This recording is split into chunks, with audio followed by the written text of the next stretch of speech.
আলেমদেরকে সম্মান করবেন, ইজ্জত করবেন। কারণ কি জানেননি? আল্লাহর হাবিব বলেন, আলেম হও, কোন আলিমান নাও মুতাআল্লিমান। আল্লাহর রাসূল বলেন, আলেম হও অথবা আলেমের ছাত্র হও। আলেম হও, হতে পারি নাই। আল্লাহর হাবিব বলেন, আলেমের ছাত্র হও, ছাত্র হতে পারলাম না।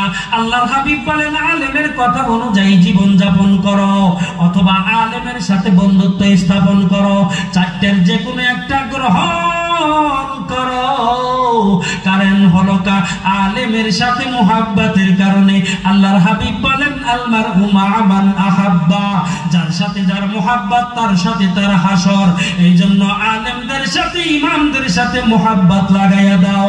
কারণ একজন আলেম কমসে কম 10 জন জাহান্নামীকে জান্নাতে নিয়ে যাওয়ার পারমিশন পাবে।